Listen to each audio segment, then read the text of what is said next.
नौतोड़ भूमि मामले पर राजभवन और सरकार एक बार फिर आमने सामने आ गए हैं। बुधवार को शिमला में हिमाचल सरकार के राजस्व मंत्री जगत सिंह नेगी ने प्रेस वार्ता की। इस दौरान राजस्व मंत्री ने नौतोड़ को लेकर राज्यपाल के बयान को दुर्भाग्यपूर्ण बताया।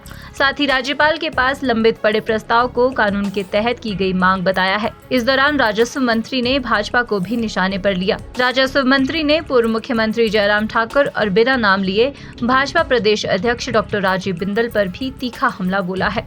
जगत सिंह नेगी ने कहा कि हिमाचल के पहले मुख्यमंत्री डॉक्टर यशवंत सिंह परमार के समय भूमिहीन लोगों को 20 बीघा तक सरकारी जमीन देने का प्रावधान हुआ, मगर 1980 में FCA के कानून बनाने के बाद इसमें बाधा उत्पन्न हुई। जगत सिंह नेगी ने कहा कि संविधान के भाग 5 में राज्यपाल के पास जनजातीय क्षेत्र के लिए नियम बनाने का अधिकार है। इसी के तहत 2 वर्षों के लिए जनजातीय क्षेत्र में FCA का कानून सस्पेंड करने का प्रस्ताव राज्यपाल को भेजा गया है। उन्होंने कहा कि इस संबंध में 5 बार उन्होंने राज्यपाल से मुलाकात भी की, लेकिन अभी तक अनुमति नहीं दी गई है।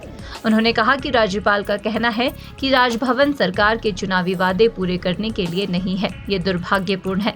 इस दौरान जगत सिंह नेगी ने भाजपा पर भी निशाना साधा। उन्होंने भाजपा पर सवाल उठाया कि क्या भाजपा के लोग जनजातीय क्षेत्रों के लोगों को भूमि देने के पक्ष में नहीं है। जगत सिंह नेगी ने कहा कि जयराम ठाकुर उन्हें नसीहत ना दे। वहीं बिना नाम लेते हुए भाजपा प्रदेश अध्यक्ष पर हमला बोलते हुए उन्होंने कहा कि कलंकित नेताओं से तो उन्हें नसीहत कतई स्वीकार नहीं है। जगत सिंह नेगी ने कहा कि 3 राज्यपालों ने पहले भी प्रदेश में FCA के कानून को सस्पेंड किया है। वे लगातार जनजातीय क्षेत्र के लोगों की मांग को उठाते रहेंगे। लेटेस्ट गवर्नर साहब ने अपने संबोधन में प्रेस को कहा कि पहली बात उन्होंने कहा कि हम किसी के चुनावी वादा पूरा करने के लिए नहीं है। ये बहुत ही दुर्भाग्यपूर्ण जो है शब्दावली है। चुनी हुई सरकार के चुनावी वादा पूरा करने के लिए ही सरकार है और जनजातीय क्षेत्रों में नौतोड़ बहाली करना कांग्रेस के सरकार का दायित्व भी है, हमारा चुनावी वादा भी है। और संवैधानिक तरीके से कोई भी मांग करना वो गलत नहीं है। संविधान के दायरे में रहकर हम सबको काम करना है। दूसरी बात ये भी कहा गया, शायद वो एक किस्म से व्यंग्य ही था कि मंत्री को भी शब्द दिलाया जाता है। जहाँ तक शब्द की बात है, जितने भी लोग हम संवैधानिक पदों पर बैठे हैं, चाहे वो मंत्री हैं, चाहे हम विधायक हैं, चाहे मुख्यमंत्री हैं, चाहे गवर्नर महोदय हैं, सभी को संविधान की शपथ लेना पड़ता है।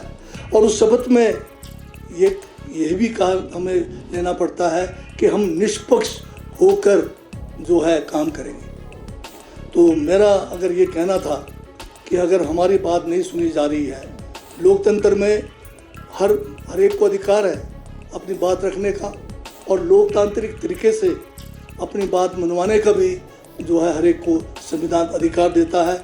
तो मैंने इसमें किसी भी किस्म से गवर्नर महोदय का ना ही उनके ऑफिस का अनादर किया है। और दूसरी बात यह है कि नौतोड़ का जो मामला है ये गंभीर मामला है। आप देख रहे हैं कि आज पलायन जो है बॉर्डर एरिया से हो रहा है।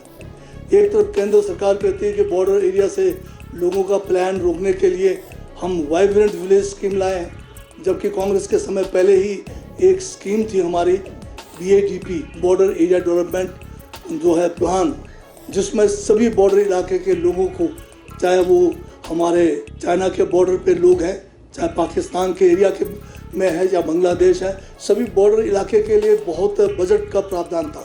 परंतु भाजपा की केंद्र की सरकार ने पिछले 4 सालों से BADP का पैसा बंद कर दिया और फिर एक नई स्कीम लेके आए जिसका नाम इन्होंने वाइब्रेंट विलेज रखा। पिछले बार जब लोकसभा के चुनाव थे, हर वाइब्रेंट विलेज में केंद्र से मंत्रीगण आए, एक दिन इन्होंने वाइब्रेंट विलेजेस में लगाए। हमने जो है 700 करोड़ से ज़्यादा का वाइब्रेंट विलेजेस के स्कीम केंद्र को प्रेषित किया है। परंतु अफसोस है कि आज की तारीख में एक भी पैसा अभी तक वाइब्रेंट विलेज का, हमारे खासकर हिमाचल प्रदेश के विलेजेस का, वाइब्रेंट विलेजेस का केंद्र सरकार ने जो है हमें नहीं दिया है। इसके साथ कुछ हमारे नेतागण, जिसमें नेता प्रतिपक्ष जयराम ठाकुर ने भी बड़ी सीख दी है। मैं ये पूछना चाहता हूँ भाजपा के नेताओं से, आप लोग क्या जनजाति लोगों को नौतोड़ में भूमि देने के खिलाफ हैं? जो वक्तव्य आप लोग दे रहे हैं उससे तो ये लगता है। और आपके समय में 5 साल में आपने जनजाति सलाहकार परिषद की एक बैठक की, जब कानून बना नौतोड़ देने का, उसमें भी सिर्फ केवल एक व्यक्ति विशेष को नौतोड़ दिया। तो इससे स्पष्ट होता है कि भाजपा जो है जनजातियों के विरोधी है। और जहाँ तक ये कह रहे हैं कि जयराम जी कहते हैं कि मुख्यमंत्री से गुहार लगा रहे हैं आपके माध्यम से, प्रेस के माध्यम से, कि अपने जो है मंत्रियों को जो है संभाल के रखिए। जयराम जी, हमें आप सीख ना दें। हमें मालूम है कि हमें संविधान के दायरे में रहकर किस तरह से जनता की मांगों को पूरा करना है, अपने चुनावी वादों को पूरा करना है।